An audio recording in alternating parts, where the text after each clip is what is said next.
গালাগালি করেও। কাকে? আমাকে।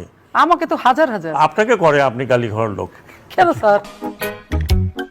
সালাম আলাইকুম।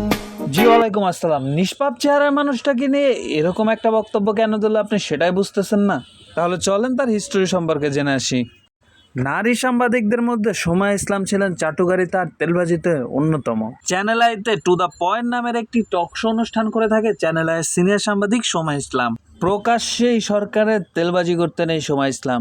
টক শোতে ডেকে এনে বিএনপি নেতাদের সাথে খুবই বাজে ব্যবহার করতো এই নারী সাংবাদিক। তিনি বিভিন্ন সময় বিভিন্ন বিষয় নিয়ে বিরোধী রাজনৈতিক নেতা, বিশ্লেষক ও ডানপন্থী বুদ্ধিজীবীদের হেনস্থা ও অপমান করতেন। তার আচরণ ছিল একজন আওয়ামী রাজনৈতিক কর্মীর মতো। এছাড়া উনি নির্বাচনে কারচুপি ও আওয়ামী মেকানিজমের একজন সক্রিয় সাংবাদিক ও উপস্থাপিকা।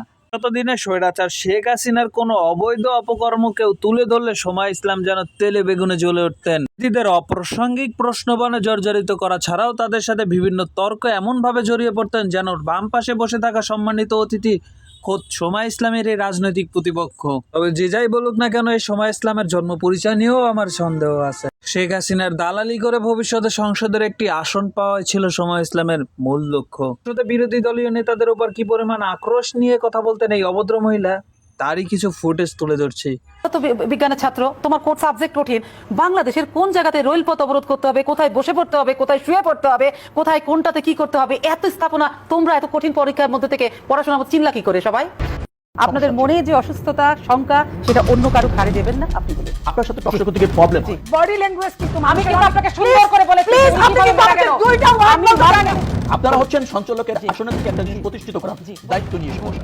আমাকে পেছাতে হবে না রে আপা, আপনি রাজনীতি করেন। আমি যার কাছে আসবো, আমি সাংবাদিক প্রশ্ন করলেই পক্ষে গেলে বলবেন না আপনার মতো, বিপক্ষে গেলে বলবেন না। আপনার এই তথ্য আমি বর্জন করি।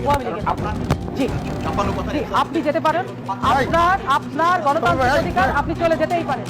বিগত দিনের চ্যানেলে টক শো গুলো দেখলেই বোঝা যায় চাটুকারি তার দালালিতে এই মহিলা কত উপরে উঠে গেছে। তবে সূত্র থেকে জানা যায় পেইড নিউজে বেশ এক্সপার্ট ছিলেন এই অভদ্র মহিলা। সরকারের দামি নির্বাচন নিয়েও নিউজ করতে বেশ ভালোবাসতেন। তবে নেটিজেনদের দাবি এই বদমেজাজি ও বেয়াদব মহিলাকে অবিলম্বে চ্যানেল আই এর সকল কার্যক্রম থেকে অব্যাহতি দেওয়া।